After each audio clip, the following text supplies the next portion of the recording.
Hello and welcome to the November prompt of Stitch With Me in 2024. Oh, this year is coming to a close and I can't wait to unveil the final prompts. For November though, the prompt is autumn. In the United States, it's the autumn time of year, which can mean foliage, it can mean colors, it can mean memories that you have of autumn. It can be Halloween, it can be really anything you can think of, even scents that remind you of autumn. Now, I created my own version of autumn. We used to kick on the fireplace around this time of year. In November, maybe even sooner if it got cold enough. It was a very beautiful memory for many, many years. And I tried to recreate that in my snippet roll. So let me show you how I did it. All right, so starting off where we left off on our October prompt, I have my little space here for autumn, the prompt for autumn. Now, I wanted to show you some of the fabrics. I already stamped the word autumn, my prompt, and I stitched it onto this yellow background that will tie in with the rest of my snippet roll. But I found the fabrics that I want to use. I'm going to create a fireplace. When my children were younger, for many years, we had this fieldstone fireplace with a little wood stove insert for it, and it was always something that we did once the weather got cool, and it was lovely, and to me that just is synonymous with autumn. So I have the background, the cement here, using the colors to coordinate with my snippet roll, and then I have a darker piece. I didn't want to use black. That was true to the original fireplace because it's just too dark for my snippet roll, but I found this dark gray, and this will be the insert area, the hearth. I have the gold here I'm going to use for the fire, as well as some stitching. And then I have all these beautiful fabrics that I'm going to use to create each individual stone. And I thought I'd even try and do it out of lace as well. With fieldstone, each of the stones are set with the cement. So the cement is just as much a part of the fireplace as the stones. And the masons who created, they all have their unique styles. So I'm going to try and capture that. The mason who built ours, he liked to create a large cornerstone and then smaller stones gradually going around it, kind of frame the opening. And then he'd put in stones as he saw fit. I'm really going to try and capture that center stone and the gradual decrease in them.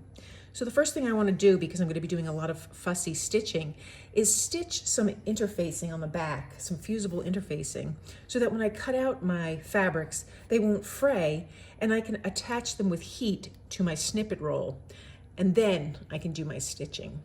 So that is why I have my ironing board out and all these little fabrics. First thing I want to do is create the size of that fireplace. And as you know, I kind of like to eyeball it. I think I want my prompt, well, I'm not really sure where I want my prompt to be, so I'll hold off on that. But for my fireplace, or at least the background, the cement area, I think I want it to go around this little mask area.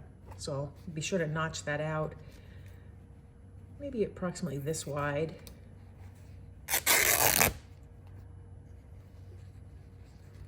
And I'll just square this off. And I think I want it to just kind of fade into the background. And I'll do that with some lace, maybe just like right on an edge here. Again, I'm working with how I want this tag to show. Maybe like that. So I have the basic framework here.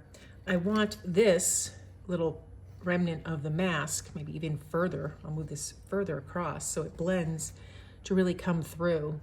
And that will also help create a nice flow between prompts.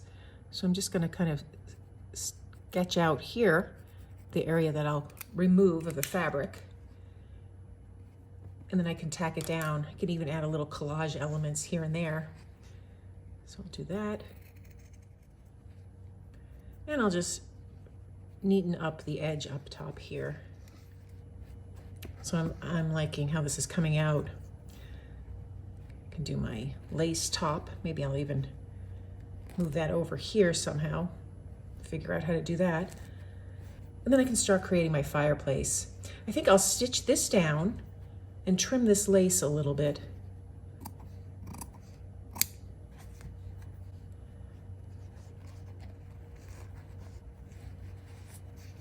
So I can flip it like that. I'll stitch this down and this will help me decide on the actual size and the placement of the stones, and that'll be next. So I've stitched down just around the background of my fireplace, and I stitched a little bit of this lace. I have a pin in here holding the top because I'm not sure how far up I'm going to go with the stones. So I like to put that pin in there so that I can play around with it. It gives me a little more freedom that way. So now I want to take my fabric that I have for the stones and the fireplace, have a little bit of this cording to make the grate, and I want to fuse on the back some interfacing here, double-sided, so that it will be sticky and I can iron it into place before I do my hand stitching. So I'll just take a bunch of these fabrics, cut them to size, and add that interfacing. So I have my fabric, and I have some leftover interfacing strips. With the rough edge, I'll take the wrong side of the fabric, if there is one, and just adhere it down. I like to just do this in batches. So I'll move my snippet roll and just start to create here. Doesn't have to line up perfectly, but I'm just trying to get the most area covered so that I can make all those stones and cutouts.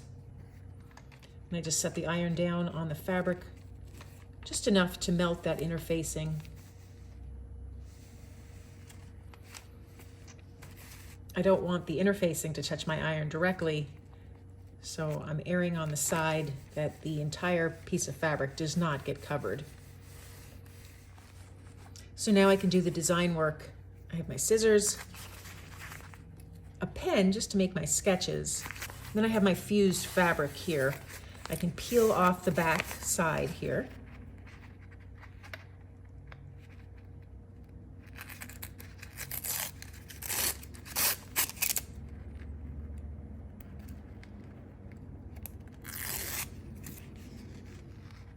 I prefer it when it comes off in one piece, but that doesn't always happen. And then I can start to decide what I want for my fireplace. I'll start right away with that little wood stove and the insert. Just gently cutting out the fabric so it's individual pieces. Okay, so I want to create the actual hearth area here. Just cut this out. Cuts quite beautifully.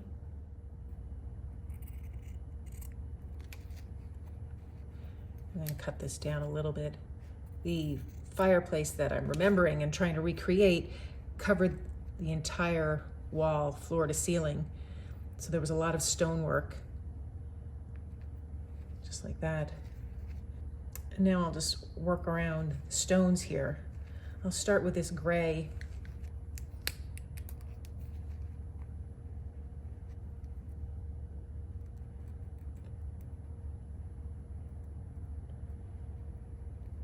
Kind of that shape.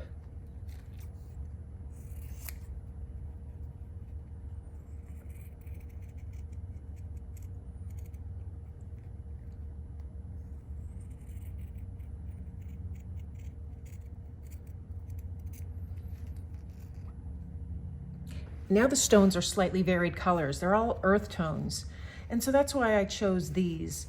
I'll use the pattern from this because some of the stones were a little more patterned or had rougher texture, the pattern from this, and so on. Trying to figure out exactly how to do this. The yellow will be the fire, which I'll enhance with stitching. And I have a little bit of cording here that I set aside to create the grate of the fireplace. But for now, off camera, create the stones and just where I want them. So I'll start by cutting the major stones, and then I'll cut an assortment of stones and try and fit them in. I can shave down the size and the shapes as I go. So I have the beginnings of this fireplace set out. I cut this piece here, the floor piece, considering adding either some stitches or some of this cut up fabric. And then I'm starting to create that fireplace. I can actually turn this upside down and really plot out the shape.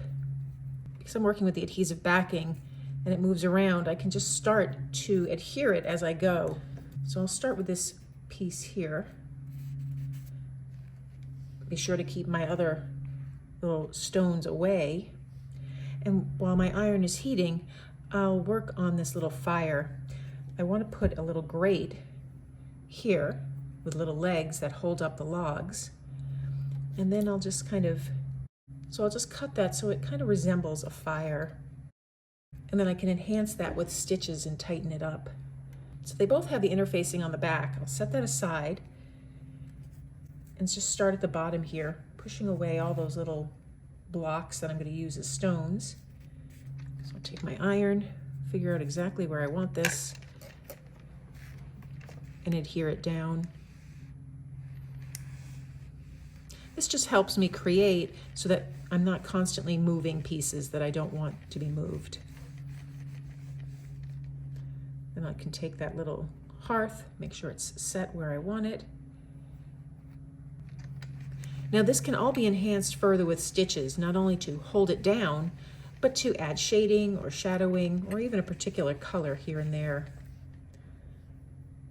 And lastly, I'll add my fire, maybe just like that. So that's looking quite good. Now I just want to continue building up here. I have extra fabric that I can cut as needed, create this little design process here with the stones around the fireplace. I like to leave a little gap of space to really allow that cement to show through. Continue to adhere this. So there, it's starting to really come together. I'll continue adding all the stones off screen, changing up the size, and then we'll see where it's at so I can start my stitching. So I have my fireplace all fused down, all the stones on it. And now I want to tack down the lace and just stitch around the perimeter of all the stones as well as the base of the fireplace. I'm thinking of putting my tag right there, but let me stitch it all down, little stitches, and create this little hearth. I'll have the grate here and use other stitches to prop it up and enhance all of this little fire, making it a little more vibrant. So I'll do that off camera and show you the results. I'm liking the way this is coming along. So I've stitched everything down. I love how this came out. I have the field stones all stitched down individually, and I used a coordinating color. Instead of matching the color of the stone, I just went with that beige, kind of pulled the earth tones together. I stitched my little tag, and I have that little fireplace. I added some pink and blue for the fire, just pulled down the hues of orange and that glowy blue into the colors that really fit my palette. So we have one more prompt and then a video of putting everything together. So that's the November prompt for Stitch With Me in 2024. I can't believe the year is coming to an end. We'll have one more prompt video and then a video explaining the process of how I make my scroll.